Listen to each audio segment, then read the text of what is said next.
ಬೆಂಬಲವನ್ನ ಕೊಡ್ತಾ ಇದ್ದಾರೆ.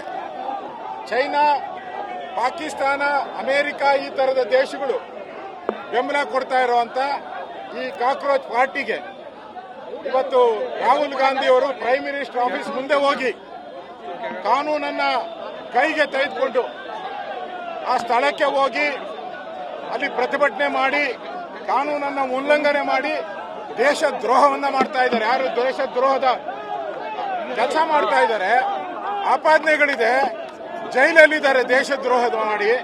ಅಂತವರ ಪರವಾಗಿ ರಾಹುಲ್ ಗಾಂಧಿ ಅವರು ಹೊರಟಿರುವಂತದ್ದು ಇದು ಕಾಂಗ್ರೆಸ್ ಪಾರ್ಟಿ ಮಾಡ್ತಾ ಇರುವಂತ ದ್ರೋಹ. ಇವರು 11 ಜನ RCBಯಲ್ಲಿ ಅಮಾಯಕ ವಿದ್ಯಾರ್ಥಿಗಳು ಸತ್ತರು. ಅದಕ್ಕೆ ಉತ್ತರ ಕೊಡಿ ರಾಹುಲ್ ಗಾಂಧಿ. ಹುಬ್ಳಿಯಲ್ಲಿ ಲಕ್ಷಾಂತರ ಯುವಕರು ಹೋರಾಟವನ್ನ ಮಾಡಿದ್ರು. ನಾನು ನಾರಾಯಣ ಸ್ವಾಮಿ ಎಲ್ಲ ಹೋಗಿದ್ರಿ, ಅಲ್ಲಿ ಲಾಠಿ ಚಾರ್ಜ್ ಮಾಡಿದ್ರಲ್ಲ ಅವ್ರ ಮೇಲೆ. ಅವಾಗೆಲ್ಲ ಹೋಗಿತ್ತು ನಿಮಗೆ ವಿದ್ಯಾರ್ಥಿಗಳು?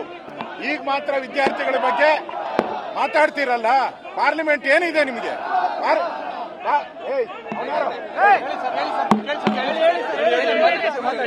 ಪಾರ್ಲಿಮೆಂಟ್ ಅಲ್ಲಿ ಮಾತಾಡಕ್ಕೆ ಯೋಗ್ಯತೆ ಇಲ್ಲ. ಪಾರ್ಲಿಮೆಂಟ್ ಅಲ್ಲಿ ನಾಲಾಯಕ ವಿರೋಧ ಪಕ್ಷದ ನಾಯಕ ನೀನು. ಮಾತಾಡಕ್ಕೆ ಕೆಪಾಸಿಟಿ ಇಲ್ಲ, ಮಾತಾಡಕ್ಕೆ ದಾಖಲೆ ಇಲ್ಲ ನಿನ್ನ ಹತ್ರ. ಇವತ್ತು ಬಂದು ರಸ್ತೆಯಲ್ಲಿ ನಿಂತ್ಕೊಂಡು ಪ್ರಧಾನಿ ನರೇಂದ್ರ ಮೋದಿ ಬಗ್ಗೆ ಮಾತಾಡ್ತೀಯಲ್ಲ, ನಿನಗೆ ಯೋಗ್ಯತೆ ಇದೆಯಾ? ನರೇಂದ್ರ ಮೋದಿ ಬಗ್ಗೆ ಮಾತಾಡುವಂತ ಯೋಗ್ಯತೆ ನಿನಗಿಲ್ಲ.